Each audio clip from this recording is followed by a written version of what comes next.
Strong রুমে নিরাপত্তা ও স্বচ্ছতা নিয়ে প্রশ্ন তুলে পূর্ব মেদিনীপুরের এগরায় ব্যাপক উত্তেজনা সৃষ্টি হলো। অভিযোগের কেন্দ্রবিন্দুতে এগরা থানার আইসি সুশান্ত চট্টোপাধ্যায়। পটাশপুর বিধানসভা তৃণমূল প্রার্থী পীযূষ কান্তি পণ্ডার অভিযোগ, সমস্ত নিয়ম উপেক্ষা করে আইসি বিজেপি প্রার্থী তপন মাইতিকে স্ট্রং রুমের ভিতরে প্রবেশের অনুমতি দেন।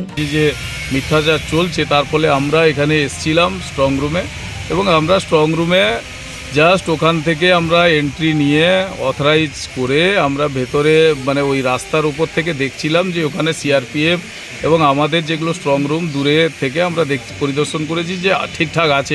করছে এই দালাল আইসি আর ওর পারমিশন বিনা বিজেপির ক্যান্ডিডেটকে নিয়ে স্ট্রং রুমে নিয়ে যাওয়ার চেষ্টা করছিল। একদম বিজেপির দালাল। আমরা এখানে গণঅবস্থান করব এই আইসি যতক্ষণ না বদলি হয়। এর চোর চিটিংবাজির মতো কথাবার্তা বলছে।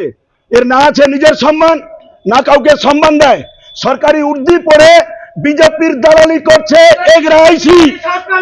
এগরা আইসি এর সাসপেন্ড চাই, এই চাই।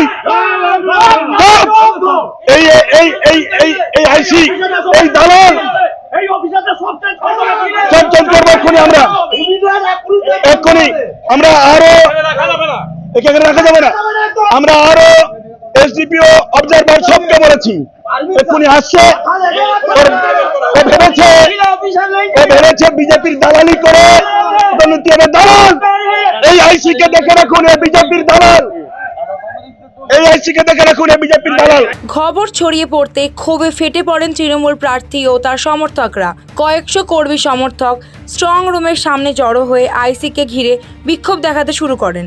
তাদের অভিযোগ, নির্বাচনী প্রক্রিয়াকে প্রভাবিত করার উদ্দেশ্যেই এই পক্ষপাতমূলক আচরণ করা হয়েছে।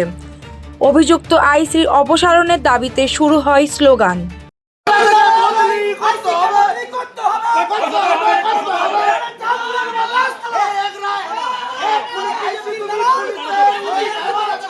পরিস্থিতি দ্রুত উত্তপ্ত হয়ে ওঠায় দীর্ঘক্ষণ কার্যত অবরুদ্ধ হয়ে পড়ে স্ট্রং রুম সংলগ্ন এলাকা। খবর পেয়ে ঘটনাস্থলে পৌঁছান এগরা মহকুমা শাসক মনজিৎ যাদব। তিনি বিক্ষোভকারীদের সঙ্গে আলোচনা করে পরিস্থিতি শান্ত করার চেষ্টা করেন। তবে উত্তেজনা প্রশমিত না হওয়ায় শেষ পর্যন্ত হস্তক্ষেপ করতে হয় কেন্দ্রীয় বাহিনীকে।